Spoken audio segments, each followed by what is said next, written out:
It's called Super Tuesday because 15 states, one U.S. territory, and American absentee voters living abroad are all casting ballots on the same day for their party's presidential candidate. About a third of delegates needed for the presidential nomination are up for grabs for both Republicans and Democrats, and in big states like California and Texas too. Normally, Super Tuesday reveals which candidate will be each party's likely nominee.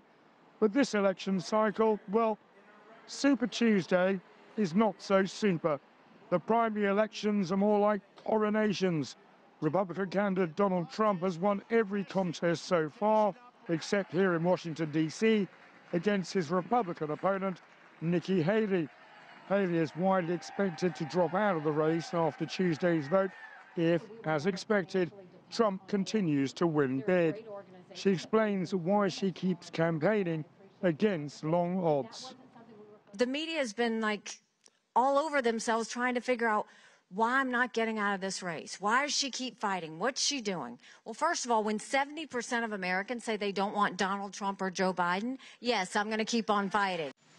Worries about Biden's age, however, continue to grow, as do fears of a second Trump presidency and the legal and political chaos that could arise from his unresolved criminal trials.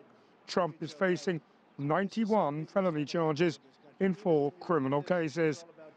The opinion polls for Trump and Biden have changed little for months, suggesting a tight race for president, which could come down to a handful of counties in a handful of states. Our bodies, our choice. The main issues driving this election cycle are the economy, women's reproductive rights, and unusually for U.S. elections, foreign policy over Ukraine and the Middle East, and the future of U.S. alliances like NATO. Top of the list is surging legal immigration.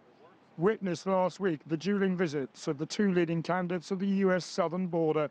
U.S. President Biden issued this challenge to Trump. I understand my predecessor's legal past today.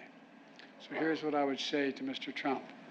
Instead of playing politics with this issue, instead of telling members of Congress to block this legislation, join me, or I'll join you in telling the Congress to pass this bipartisan border security bill. We can do it together. You know and I know it's the toughest, most efficient, most effective border security bill this country has ever seen. So instead of playing politics with the issue, why don't we just get together and get it done?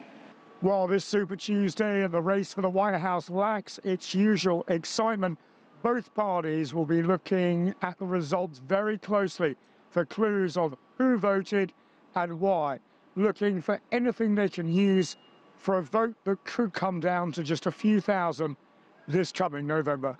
Nathan King, CGTN, just outside the White House.